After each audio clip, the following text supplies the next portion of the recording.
پچھلے ایپیسوڈ میں آپ نے دیکھا اللہ تعالیٰ نے کس طرح حضرت آدم علیہ السلام کو پیدا کیا اور کس طرح حضرت آدم علیہ السلام کی غلطی کی وجہ سے ان کو بہشت سے نکال کر زمین پر بھیجا گیا۔ پھر سینکڑوں سال کی توبہ اور استغفار کے بعد اللہ تعالیٰ نے حضرت آدم علیہ السلام کی گناہوں کی معافی دی، اور اس کے بعد حضرت آدم علیہ السلام اور حضرت حوا دونوں مل گئے اور اس کے بعد ساتھ میں مل کر رہنے لگے۔ اب آگے کعبہ تیار ہونے کے بعد حضرت جبریل نے حج اور طواف کے طریقے بتائے۔ حضرت آدم ان سب سے چھٹی پا کر حضرت جبریل کے کہنے سے عرفات پہاڑ پر چڑھ گئے۔ حضرت حوا بھی حضرت آدم علیہ السلام کے لیے پریشان تھی۔ گھومتی پھرتی وہ عرفات پہنچ گئی تھی۔ دھوپ اور گرمی سے ان کا رنگ بھی بدل گیا تھا۔ ان دونوں نے ایک دوسرے کو نہیں پہچانا۔ حضرت جبریل نے ایک دوسرے کا تعارف کرایا اور دونوں کا پھر ملنا ہوا۔ پھر دونوں اللہ کی مرضی کے مطابق سرندید کو آ کر رہنے لگے۔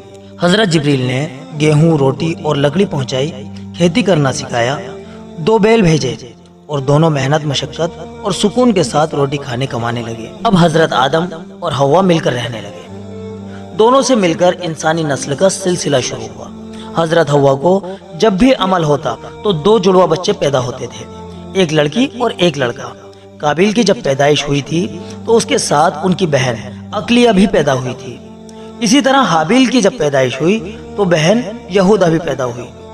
خدائی حکم کے مطابق حضرت آدم علیہ السلام کی شروعات میں یہ قانون بھی مقرر تھا کہ ایک پیٹ کی بیٹی اور دوسرے پیٹ کا بیٹا آپس میں شادی کر سکتے تھے۔ حضرت آدم علیہ السلام نے اسی قانون کے مطابق ان کی آپس میں شادی کر دینی چاہیے، لیکن قابیل نے باپ کا حکم نہ مانا۔ حضرت آدم علیہ السلام نے اس کا یہ حل نکالا کہ دونوں بیٹے قربانی پیش کریں اور جس کی قربانی قبول ہوگی عقلیہ اس کے نکاح میں آئے گی۔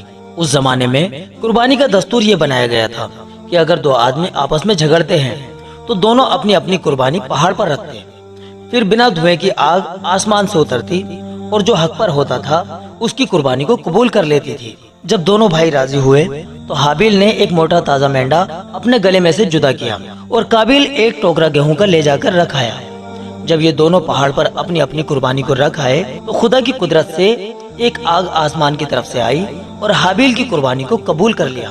اس سے قابیل جل اٹھا اور بولا، حابیل میں تجھ کو قتل کر دوں گا۔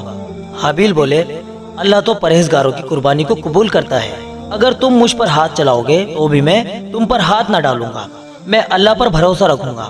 لیکن قابیل تو جلن کا شکار ہو گیا تھا۔ اس پتھر دل نے موقع دیکھ کر حابیل کے سر پر ایسا پتھر مارا کہ حابیل شہید ہو گئے۔ قابیل نے یہ بہت بڑا گناہ کیا تھا۔ حابیل کے شہید ہونے پر قابیل اپنے ہوش میں آیا اور پریشان ہو اٹھا۔ بھائی کی لاش کو اٹھائے اٹھائے پھرتا رہا۔ سمجھ میں نہ آتا تھا کہ کیا کرے، کس طرح لاش کو دوسرے کی نظر سے چھپائے۔ پھر اللہ کے حکم سے 2 کوے آئے، وہ بھی آپس میں لڑنے لگے۔ ایک نے دوسرے کو مار کر گرا دیا اور اپنے پنجے سے زمین کھود کر اس کو گاڑ دیا، اور قابیل اس پورے واقعے کو اپنی آنکھوں سے دیکھ چکا تھا۔ من ہی من سوچنے لگا، افسوس کہ میں کوے سے بھی گھٹیا ہوں کہ اپنے بھائی کی لاش کو نہیں چھپا پا رہا۔ پھر اس نے زمین کھودی اور بھائی کی لاش کو ڈھک دیا۔ قابیل کا یہ جرم بھیانک تھا۔ خدا نے حکم دیا کہ سزا کے طور پر اسے بھی قتل کرو۔ جب قابیل کو یہ معلوم ہوا تو وہ بھاگ کھڑا ہوا اور یمن دیش پہنچا۔ وہاں وہ آگ کی پوجا کرنے لگا۔ حضرت آدم ہمیشہ کعبہ کو حج کے واسطے جایا کرتے تھے۔ ایک بار عرفات پہاڑ پر گئے، اللہ تعالیٰ نے ان کی پیٹھ سے قیامت تک پیدا ہونے والی تمام نسلوں کی روح کو، جن میں اچھوں کو سیدھی طرف اور بروں کو الٹی طرف لا کر کھڑا کیا اور ان سے پوچھا، الستو بربکم، کیا میں تمہارا رب نہیں ہوں؟ سب نے کہا، بلا، ہاں تو ہمارا رب ہے۔ اللہ تعالیٰ نے ان کے اس اقرار پر فرشتوں کی گواہی لی اور اسے حجر اسود یعنی کالے پتھر میں امانت کے طور پر رکھ دی۔ حضرت علی رضی اللہ عنہ اسی لیے روایت کرتے ہیں کہ جو کوئی حج کرے گا تو حجر اسود اس کی گواہی دے گا۔ جب حضرت آدم نے اپنی اتنی نسل کو دیکھا تو خدا سے عرض کیا کہ خداوند، اتنے سارے لوگ دنیا میں کہاں سمائیں گے؟ ارشاد ہوا کہ یہ تمام روحیں ایک ساتھ دنیا میں نہیں آئیں گی، کچھ کو زمین پر رکھوں گا تو کچھ مرنے کے بعد زمین کے نیچے ہوں گی، کچھ باپوں کی پشت میں اور کچھ ماؤں کے پیٹ میں ہوں گی۔ حضرت آدم جب عرض کر رہے تھے اس وقت حضرت آدم علیہ السلام کی سیدھی طرف ایک حسین نوجوان شخص موجود تھا۔ وہ رو رہا تھا۔ حضرت آدم کی نظر اس پر پڑی تو انہوں نے حضرت جبریل سے پوچھا کہ یہ کون ہے؟ انہوں نے بتایا، یہ تمہاری نسل کا ہی ایک نوجوان ہے جو اللہ کا پیغمبر ہے اور اس کا نام داؤد ہے۔ ایک چھوٹی سی خطا کی وجہ سے وہ رو رہا ہے۔ حضرت آدم نے اس سے پوچھا کہ عمر کیا ہے؟ بتایا کہ 60 سال۔ پھر حضرت آدم علیہ السلام نے قبلے کی طرف منہ کر کے دعا کی کہ خداوند، میری عمر تو نے 1000 سال تک مقرر کی ہے، تو میری عمر میں سے تو اس کو 40 سال اور دے دے۔ اللہ تعالیٰ نے یہ دعا قبول کر لی، اور اس طرح جب حضرت آدم علیہ السلام 960 سال کے ہوئے تو اسرائیل علیہ السلام روح قبض کرنے آئے، تو حضرت آدم علیہ السلام نے فرمایا ابھی تو عمر کے 40 سال باقی ہیں۔ تو انہوں نے یاد دلایا یہ 40 سال تو آپ نے میثاق کے دن حضرت داؤد کو دے دیے تھے۔ حضرت آدم کو یہ بات یاد نہ تھی، اس لیے وہ برابر انکار کرتے رہے۔ اللہ تعالیٰ نے بہرحال ان کی بات مان لی، لیکن آئندہ کے لیے یہ حکم ہو گیا کہ ہر معاملے کو گواہوں کے ساتھ لکھ لیا جایا کرے تاکہ کوئی انکار نہ کر سکے۔ حضرت آدم بیمار ہوئے تو ان کی بہشت میں میووں کے کھانے کی خواہش ہوئی۔ اولاد سے کہا کہ وہ اسے حاصل کریں۔ جب باہر آئے تو دیکھا کہ جبریل اور کئی فرشتے کفن اور خوشبو بہشت کی لیے چلے جا رہے ہیں۔ ان سے حضرت آدم علیہ السلام کی خواہش کا ذکر کیا گیا۔ حضرت جبریل نے بتایا ہم اسی لیے آئے ہیں کہ ان کو وہاں پہنچا دیں جہاں وہ اپنی خواہش پوری کر لیں گے۔ پھر حضرت آدم علیہ السلام نے اپنی بیوی اور لڑکوں سے فرمایا کہ تم یہاں سے جاؤ اور مجھے خدا کے فرشتوں پر چھوڑ دو۔ حضرت آدم خدا کی یاد میں لگ گئے، یہاں تک کہ فرشتوں نے ان کی روح قبض کر لی۔ حضرت آدم کی جنازے کی نماز حضرت شیس علیہ السلام نے جبریل کے تعلیم کے مطابق پڑھائی۔ حضرت آدم علیہ السلام کو دفن کر دیا گیا، اور قیامت تک آدم کی نسل کے لیے نماز جنازہ کی یہ رسم اسی وقت سے چلتی آ رہی ہے۔ جب حضرت آدم علیہ السلام حابیل کے غم میں بے قرار رہتے تھے تو اللہ تعالیٰ نے جبریل کو بھیج کر انہیں تسلی دی تھی کہ غم نہ کرو، ایک بہتر بیٹا دوں گا جس کی نسل سے ہی آخری نبی محمد صلی اللہ علیہ وسلم پیدا ہوں گے، جو کہ پوری دنیا کے سردار ہوں گے۔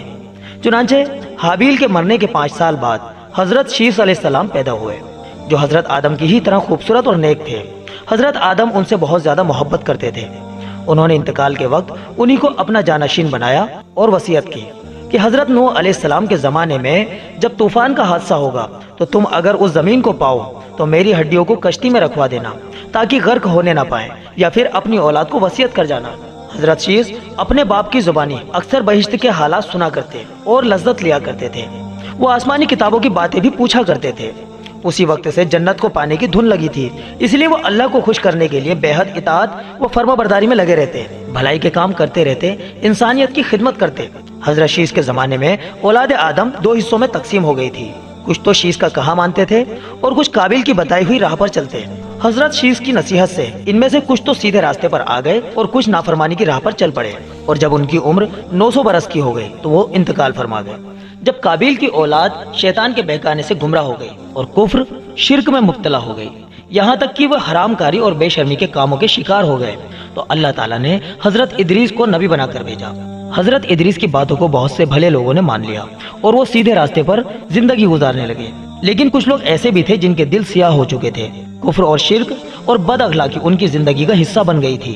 انہوں نے حضرت ادریس کی باتوں کو ٹھکرا دیا۔ حضرت ادریس کا پیغام تھا توحید، انصاف اور اچھا اخلاق۔ ان کی کوشش سے ایک اچھا معاشرہ پیدا ہو گیا۔ اسے دیکھنے کے لیے حضرت اسرائیل انسانی شکل میں اور اللہ تعالیٰ کی اجازت لے کر زمین پر آئے اور ان کی صحبت میں کچھ دن گزارے۔ حضرت ادریس علیہ السلام نے دیکھا کہ یہ آدمی نہ کھاتا ہے نہ پیتا ہے، خیال کیا کہ شاید یہ فرشتہ ہے۔ جب ادریس علیہ السلام کو معلوم ہوا کہ یہ موت کا فرشتہ حضرت اسرائیل ہے تو انہوں نے کہا کہ میں چاہتا ہوں تم مجھے شربت موت چکھاؤ۔ حضرت اسرائیل نے اللہ کی اجازت سے ان کی روح کو قبض کر لیا اور ان کی پاک جان کو قلب میں ڈال دیا۔ حضرت ادریس نے کہا کہ مجھے جنت دوزخ دیکھنے کا بہت شوق ہے۔ حضرت اسرائیل نے خدا کے حکم سے سب سے پہلے دوزخ کی سیر کرائی، پھر جنت کو دکھایا۔ حضرت ادریس جب جنت کی نعمتوں، حوروں اور دوسری بہت ساری خوبصورتی چیزوں کو دیکھ چکے تو اسرائیل نے کہا اب میرے ساتھ جنت سے باہر چلیے اور اس مکان سے نکلیے۔ حضرت ادریس اللہ کے قانون کو خوب جانتے تھے، پیڑ کا ایک تنا پکڑ کر کھڑے ہو گئے، فرمایا کہ جب تک پیدا کرنے والا جنت و دوزخ کے اس امتحان سے مجھ کو نہ نکالے گا میں ہرگز باہر نہ جاؤں گا۔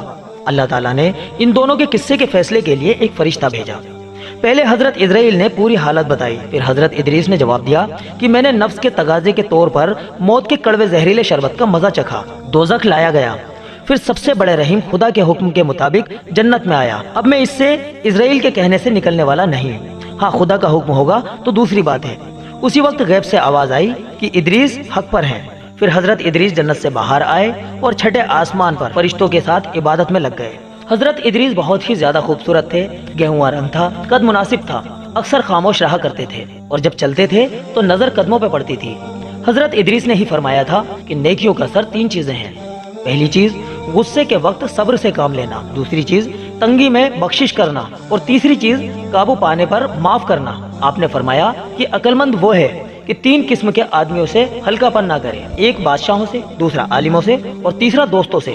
اس لیے بادشاہوں کی گستاخی میٹھے عیش کی کڑواہٹ کی طرح ہے، اور عالموں کی حقارت سے دین کا نقصان ہے، اور دوستوں کا ہلکا پن بے مروتی ہے جو نفرت کرنے کی چیز ہے۔ آپ نے فرمایا کہ آدمی کو چاہیے مصیبت میں صبر کرے اور بلند درجہ پانے پر نرمی کا رویہ اپنائے۔